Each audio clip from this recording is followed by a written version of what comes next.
Ambassador Bolden, welcome back, and thanks as always for your informative testimony. We really appreciate that. I want to start by mentioning, as you did, the importance of investing in the earth science programs at NASA.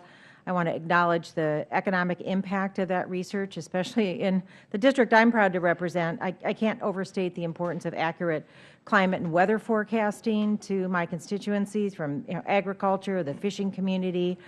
So a continued investment in that underlying science that helps us understand climate is important and significant.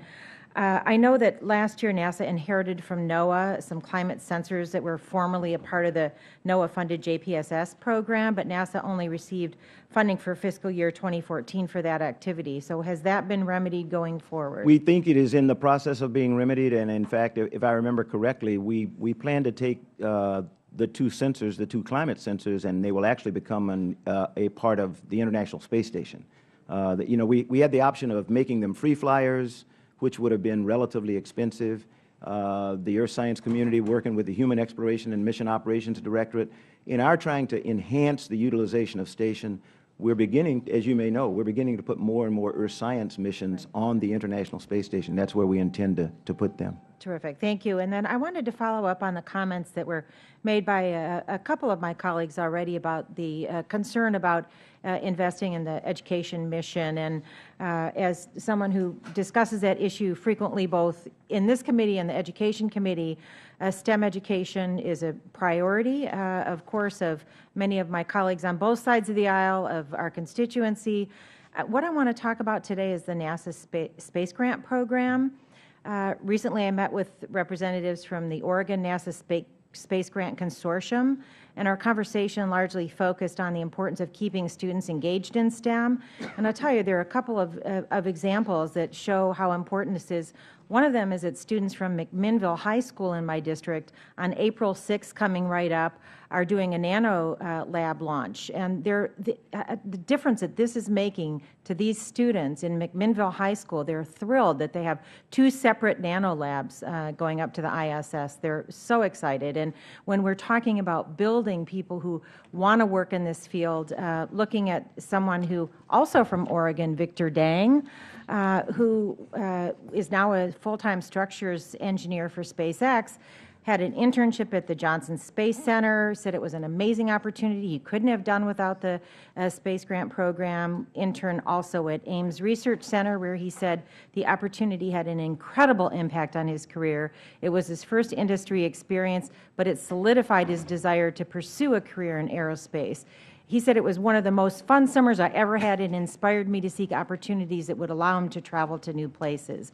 So as we're trying to build not only people to work in the field, but also make sure that the public understands the benefits of space exploration, can you talk a bit about how this Space Grant Program is engaged in getting students into STEM fields, but also talk about the role in educating the public at large about NASA's educational work, and know that many of us are very concerned about the reductions in the educational. Very briefly, for the benefit of those who may not understand Space Grant and know very much about it, every state in the nation has a Space Grant Consortium, and it is usually headquartered in the land-grant institution of that state. So it is a dependable source of STEM reference and education for NASA.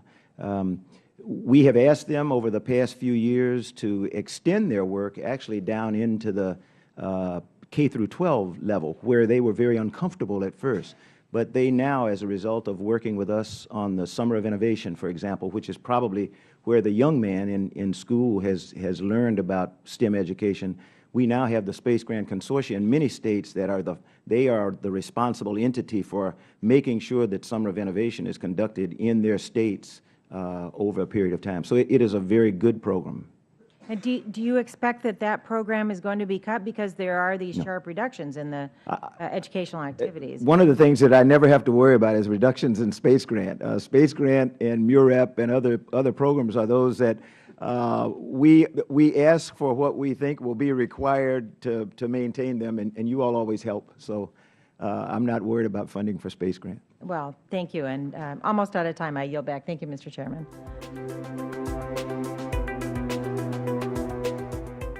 Ms. Bonamici. Thank you, Mr. Chairman, and thank you, Administrator Bolden, for staying for a second round of questions. I wanted to follow up on the international partnerships and international cooperation, which we've talked about a lot in this subcommittee, and we all appreciate the importance of it. And we've had some discussions about that this morning. But what I wanted to talk about is, in light of the proposal to shut down SOFIA, what are the risks of the international partners coming to view NASA as an unreliable partner, for example? What has been the response of the international community when they found out about the SOFIA proposal? The only members of the international community concerned about SOFIA so far have been the Germans, because that is our principal partner there. And before we announced the budget, Dr. Jan Werner and I had a long telephone conversation, and that's where we decided that we would set up a co-chaired working group to look at options for SOFIA, and that's what I referred to earlier. A final decision on SOFIA has not been made because we don't know what the 2015 budget is going to say.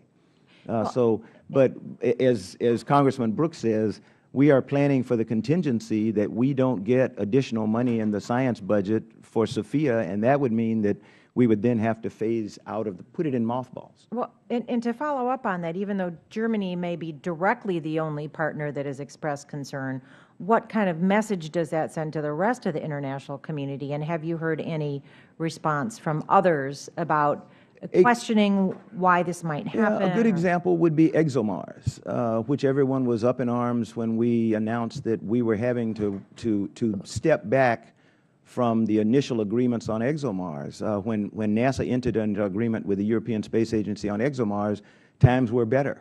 We were going to provide launch vehicles for the 2016 mission, the 2018 mission.